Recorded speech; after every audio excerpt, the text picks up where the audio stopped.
Students, हमारी जो topic चल रहा है वो इलेक्ट्रोकेमिस्ट्री चल रही है। ठीक है, तो आज हम उसी की कंटिन्यूशन में हम पढ़ेंगे कि विद्युत रासायनिक श्रेणी क्या होती है, इलेक्ट्रोकेमिकल सीरीज क्या होता है। ठीक है, अब हमको पता है अभी कोई भी इलेक्ट्रोड है, ठीक है, अगर वो इलेक्ट्रॉन त्यागता है, इलेक्ट्रॉन त्यागे तक उसका क्या होगा, ऑक्सीकरण होगा। तो उसका जो विभव होता है उसको अपने क्या कहते हैं, ऑक्सीकरण विभव कहते हैं। यदि वो इलेक्ट्रॉन को ग्रहण करता है ना, ग्रहण करेगा तो उसका अपचयन होगा, तो उसके विभव को अपने क्या कहते हैं, अपचयन विभव कहते हैं।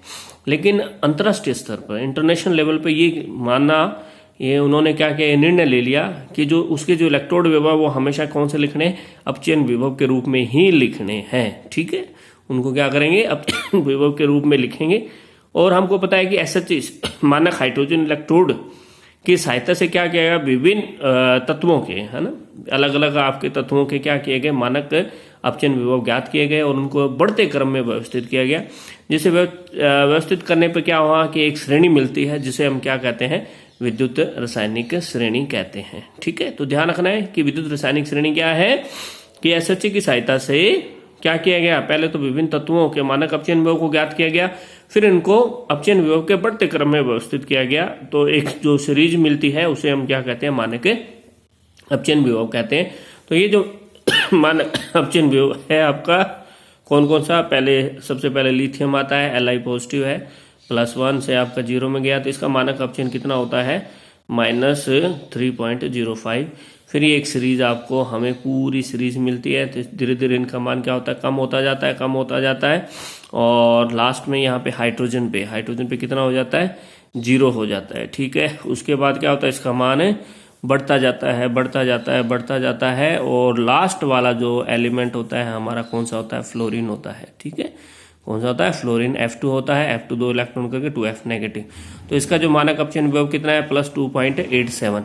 तो इस रासायनिक श्रेणी के सबसे टॉप पे तो क्या है आपका, लिथियम है, और सबसे नीचे क्या है आपका, फ्लोरीन आता है। ठीक है, ये ध्यान में आपने रखना है कि इसके ऊपर और नीचे क्या आता है। तो एक दो चीज आपने ध्यान में रखना है कि जैसे जैसे इधर जाते हैं तो क्या हो रहा है, इसमें पॉजिटिव मान जो है वो आपका बढ़ता हुआ है ना। जैसे जैसे पॉजिटिव मान आपका इसका बेटा बढ़ता है, वैसे वैसे इलेक्ट्रॉन ग्रहण करने की प्रवृत्ति बढ़ती है। ये ध्यान रखना है, जैसे जैसे मानक अपचयन विभव का मान माइनस से प्लस की ओर जाता है, वैसे वैसे आपका क्या होगा बेटा, वैसे वैसे क्या होगा कि इलेक्ट्रॉन ग्रहण करने की प्रवृत्ति बढ़ती है। इलेक्ट्रॉन ग्रहण कर प्रवृत्ति हो गई तो वो क्या होगा, अपचयित होगा। जब वो खुद अपचयित होता है तो वो किसकी तरह कार्य करता है, ऑक्सीकारक के रूप में कार्य करता है। तो सबसे ज्यादा मान किसका है, जैसे कि हमने देखा था, सबसे ज्यादा मान किसका है, फ्लोरीन का है ना, कितना है, 2.87 है ना, प्लस में। तो इसका मतलब ये हो गया कि फ्लोरीन में इलेक्ट्रॉन ग्रहण करने की क्षमता सबसे ज्यादा होती है।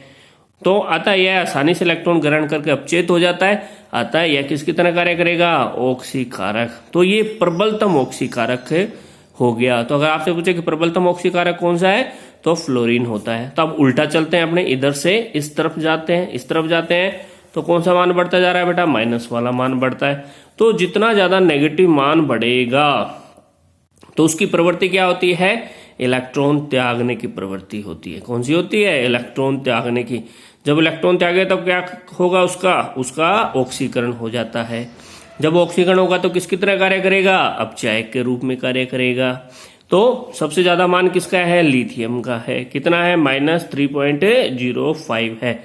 अतः जो लिथियम होता है वो क्या होता है, प्रबलतम क्या होगा, अपचायक है। तो ध्यान रखना है दो चीजें आपने, कि फ्लोरीन जो है वो, फ्लोरीन क्या है, प्रबलतम ऑक्सीकारक, ऑक्सीडाइजिंग एजेंट है, और लिथियम क्या है आपका, स्ट्रोंगेस्ट रिड्यूसिंग एजेंट है। ठीक है, स्ट्रोंगेस्ट रिड्यूसिंग एजेंट होता है। ठीक है, ये आपने ध्यान में रखना है। अब हम पढ़ेंगे इसके अनुप्रयोग या एप्लीकेशन क्या क्या है, किसके, विद्युत रासायनिक श्रेणी के थोड़े से ये लक्षण देख लेते हैं, उसके बाद हम क्या करेंगे, आपके इसके एप्लीकेशन पढ़े। तो पहला है कि जो पदार्थ हाइड्रोजन से अधिक प्रबल अपचायक होते हैं, है ना, तो वो कहाँ होंगे, हाइड्रोजन के ऊपर होंगे, क्योंकि इनका मान माइनस में होता है। मान क्या आता है, ऋणात्मक होता है। अतः जितना ज्यादा ऋणात्मक होगा वह उतना ही प्रबल अपचायक होगा। अब हाइड्रोजन से अगर आपके कम प्रबल अपचायक होंगे वो नीचे होंगे हाइड्रोजन से, इनका मान क्या होगा बेटा, धनात्मक होगा। कौन सा मान होता है इनका, धनात्मक। आता है। जितना E0 का मान ज्यादा होगा वह उतना ही दुर्बल अपचायक होगा। तो अपचयन क्षमता है ऊपर से नीचे जाने पे क्या होती है, इसकी कम होती जाती है।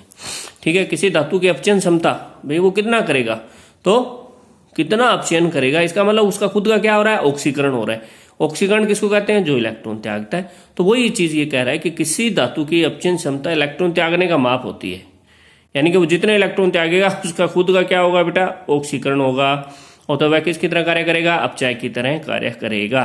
तो वही चीज है कि ऊपर से नीचे जाने पर धातुओं का धन विद्युत लक्षण जो होता है वो घटता जाता है, यानी कि धन विद्युत लक्षण जो है वो कम होता जाता है, और आपका कौन सा ऋण विद्युतीय लक्षण बढ़ता जाता है। जैसे फ्लोरीन है अधिक विद्युत ऋणी है, नीचे जाने पे बढ़ता है। नेक्स्ट आपका क्या कहता है कि जिन परमाणुओं या आयनों की इलेक्ट्रॉन त्यागने की शक्ति कम होती है, भाई अगर वो इलेक्ट्रॉन नहीं त्याग सकते, जो क्या होते हैं अधातु होते हैं, तो उनकी क्या होगी, इलेक्ट्रॉन ग्रहण करने की क्षमता होगी, है ना। अब इलेक्ट्रॉन ग्रहण करेंगे तो खुद का क्या होगा, खुद का अपचयन हो जाएगा। जब खुद का अपचयन होगा तो किसकी तरह कार्य करेंगे, वो अपचायक, खुद का अपचयन होगा तो किसकी तरह कार्य करेंगे, ऑक्सीकरण का कार्य करेंगे। ठीक है, तो ऊपर से नीचे जाने पर पदार्थों की ऑक्सीकरण क्षमता बढ़ती है। ठीक है, फिर हमारा नेक्स्ट पॉइंट है बेटे इसके अंदर, नेक्स्ट है कि किसी पदार्थ का इलेक्ट्रॉन ग्रहण करने की शक्ति उसकी विद्युत ऋणता का माप होती है। भाई जितनी ज्यादा विद्युत ऋणता होगी तो उसमें इलेक्ट्रॉन ग्रहण करने की क्षमता क्या होती है बेटा, उतनी ही अधिक होती है। तो सिंपल ध्यान रखना है कि विद्युत रासायनिक श्रेणी में ऊपर से नीचे जाने पर तत्वों का ऋण विद्युतीय लक्षण बढ़ता है। जैसे फ्लोरीन है, फ्लोरीन ज्यादा बढ़ ही रहा है। ठीक है, अब कहता है धातुओं की सक्रियता उसके विद्युत ऋणी लक्षण के समानुपाती है। जितनी ज्यादा विद्युत ऋणता होगी उसकी क्रियाशीलता उतनी ज्यादा होगी। तो आयोडीन से ज्यादा ब्रोमीन, ब्रोमीन से ज्यादा क्लोरीन, क्लोरीन से ज्यादा ये आपका क्या हो गया, फ्लोरीन फ्लोरिनोस। ठीक है बेटी, अब उसके बाद हमारा क्या है इसके अंदर विद्युत रासायनिक श्रेणी के अनुप्रयोग क्या है। तो सबसे पहला वही जो हम डिस्कस कर चुके हैं कि ऑक्सीकारक और अपचायक पदार्थों की ज्ञान। तो ऑक्सीकारक किसको कहेंगे, जिसमें खुद का अपचयन होता हो। खुद का अपचयन कब होगा, यदि मानक अपचयन विभव जितना ज्यादा धनात्मक होता है। ठीक है, जितना ज्यादा धनात्मक होगा उसकी इलेक्ट्रॉन ग्रहण करने की क्षमता उतनी ही ज्यादा होगी। जितनी इलेक्ट्रॉन ग्रहण करने की क्षमता होगी इसका मतलब वो अपचयित हो रहा है। जब वो अपचयित होता है तो इट मीन्स वो किसकी तरह कार्य करता है, ऑक्सीकारक की तरह कार्य करता है। तो वही कहता है कि जो पदार्थ इलेक्ट्रॉन ग्रहण करके अधिकतम मानक अपचयन प्रदर्शित करता है, प्रबल क्या होता है, ऑक्सीकारक होता है। तो विद्युत ऋणी श्रेणी के आधार पर हम कह सकते हैं कि फ्लोरीन क्या है, प्रबल ऑक्सीकारक है और दुर्बलतम अपचायक है। इसी तरह से जो आपका लिथियम है, कौन सा बेटा, जो लिथियम है वो दुर्बल ऑक्सीकारक है और प्रबलतम अपचायक है। ठीक है, फिर आ गया धातुओं का धन विद्युतीय गुण। धन विद्युतीय का मतलब जो जितनी आसानी से इलेक्ट्रॉन को त्याग सकता है वो उतना ही क्या होगा, धन विद्युतीय होगा, है ना। इसके आधार पर अपने कह सकते हैं कि फ्लोरीन तो निम्नतम है और लिथियम क्या है, उच्चतम धन विद्युतीय गुण जो होता है बेटा वो प्रदर्शित करता है। तो इसके आधार पर हम धन विद्युतीय और ऋण विद्युतीय लक्षण को हमने बता सकते हैं। तीसरा है इसके अंदर एप्लीकेशन है धातुओं का विस्थापन। ठीक है, तो जिस धातु की आयन बनाने की प्रवृत्ति ज्यादा होगी, आयन बनाने का मतलब ये हो गया कि वो ऑक्सीकृत आसानी से हो जाए। ठीक है, तो वह अन्य धातु को उसके आयनों से विस्थापित कर देगा। तो सिंपल सा आपने ये ध्यान रखना है कि इस श्रेणी में ऊपर विद्यमान तत्व नीचे स्थित सभी धातु आयनों को उनके विलयनों से प्रतिस्थापित करके उन्हें अवक्षेपित कर सकते हैं। तो ये ध्यान रखना है कि ऊपर विद्यमान, यानी कि सीरीज में जो ऊपर वाले हैं वो नीचे वालों को डिस्प्लेस कर देंगे। जैसे ये बता रहा है कि आपने क्या किया है, AgNO3 विलयन में कॉपर की छिलन डाल दी, है ना। ओके, छिलन डालने से Ag अवक्षेपित हो जाता है। तो क्या होगा, AgNO3 में कॉपर डाला, ये अवक्षेपित हो गया। इसी तरह से कॉपर सल्फेट में Fe डाला तो FeSO4 ये नीले रंग का होता है, ये क्या हो जाएगा, हरा हो जाएगा, और ये आपका कॉपर जो है वो लाल रंग का हो जाता है। तो इसके आधार पर अपने ये बता सकते हैं। नेक्स्ट एप्लीकेशन है ऋण विद्युतीय का बताता है कि इसके विपरीत अधातु आयन जो श्रेणी में नीचे होगा, जो जितना ज्यादा नीचे होता है उसकी क्या होगी, इलेक्ट्रॉन ग्रहण करने की क्षमता उतनी ही अधिक होगी। क्योंकि हमको ये ऑर्डर पता है कि कौन सा, आयोडीन से नीचे आपका क्या था, ब्रोमीन था, ब्रोमीन से ज्यादा क्लोरीन था, क्लोरीन से नीचे ज्यादा फ्लोरीन। इसका मतलब फ्लोरीन में इलेक्ट्रॉन ग्रहण करने की क्षमता इन तीनों से ज्यादा है। क्लोरीन में इलेक्ट्रॉन ग्रहण करने की क्षमता आयोडीन और ब्रोमीन से ज्यादा है, और ब्रोमीन में इलेक्ट्रॉन ग्रहण करने की क्षमता आयोडीन से ज्यादा है। जैसे आयोडाइड अगर कोई विलेन है और उसमें आपने ब्रोमीन डाल दी, क्योंकि ब्रोमीन में इलेक्ट्रॉन ग्रहण करने की क्षमता ज्यादा है, ठीक है, इसलिए क्या करेगा, ये इसके दोनों इलेक्ट्रॉन खुद ग्रहण कर लेगा और इसको प्रतिस्थापित कर देगा। इसी तरह से क्लोरीन है, ये क्लोरीन है, ठीक है, और आपने ब्रोमाइड ले ली, क्योंकि क्लोरीन में Br से ज्यादा इलेक्ट्रॉन ग्रहण करने की क्षमता है, तो इस फॉर्म में आ जाएगा। अब क्लोरीन प्लस आई नेगेटिव ले लिया, यानी क्लोरीन में इलेक्ट्रॉन ग्रहण की क्षमता आयोडीन से ज्यादा है, ज्यादा, तो ये क्या करेगा, इसके इलेक्ट्रॉन ग्रहण कर लेगा और खुद इसको प्रतिस्थापित कर देगा, I2 बना देगा और 2Cl नेगेटिव कर देगा।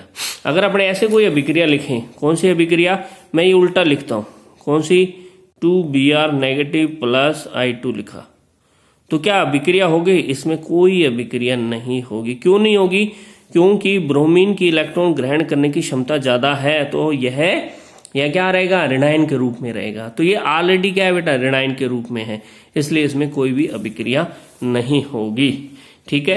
नेक्स्ट एप्लीकेशन है धातुओं द्वारा अम्ल में से हाइड्रोजन गैस का मुक्त करना।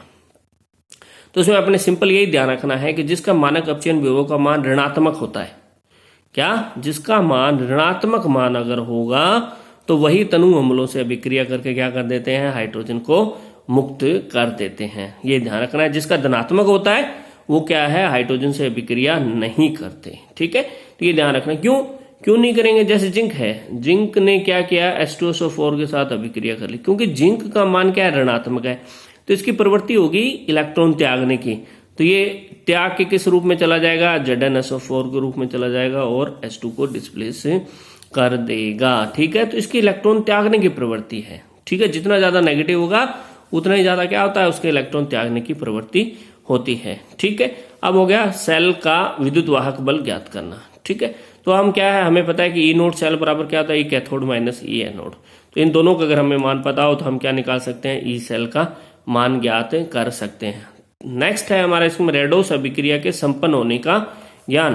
तो ये ध्यान रखना है, कोई भी रेडोस अभिक्रिया कब होती है, जब कोई ऐसे दो सेल बने हो जिसका EMF निकाल लीजिए, अगर ये मान धनात्मक आता है, अगर ये पॉजिटिव आता है तो वो अभिक्रिया होगी, अगर ये ऋणात्मक आता है तो कोई अभिक्रिया नहीं होगी। अब उसमें आपको ये पता होना चाहिए कौन धनात्मक बनाएगा, कैथोड बनाएगा, और कौन है एनोड बनाएगा, ये पता होना चाहिए। तो देखिए इसमें अगर दो मान ऋणात्मक मान दिए हों, ठीक है, दो किसके, मानक अपचयन विभव के ऋणात्मक मान दिए हों, तो कैथोड, एनोड कौन बनाएगा, एनोड जो है वो बनाएगा ज्यादा नेगेटिव वाला, ज्यादा नेगेटिव मान हो, ठीक है, जिसका ज्यादा नेगेटिव मान हो। जैसे लिथियम दे दिया और एक जिंक दे दिया, लिथियम का होता है -3.05 और जिंक का होता है -0.76, तो ज्यादा मान कौन सा है, लिथियम का है। वो मैथ वाली हमें कैलकुलेशन नहीं देखनी, हमें तो वैल्यू देखनी है, ठीक है। तो लिथियम का ज्यादा, तो लिथियम क्या बनाएगा, एनोड बनाएगा, और बाकी जिंक क्या बना देगा, कैथोड। अगर एक प्लस दिया और एक माइनस वाला दिया हो तो जो माइनस वाला जो होता है वो क्या बनाता है, एनोड बनाता है, ठीक है। अगर दोनों मान जो आपको क्या दे दिए बेटे, प्लस दे दिए हो, तो ये ध्यान रखना है कि लेस पॉजिटिव है, जिसका मान कम है वो हमेशा क्या बनाता है, वो एनोड बनाता है। तो ये एनोड कैथोड की हमें पहचान होनी चाहिए, ठीक है। आपको पहचान होगी तभी आप इसको कर पाएंगे। तो ये तो हो गया हमारा इसके मुख्य एप्लीकेशन हो गए।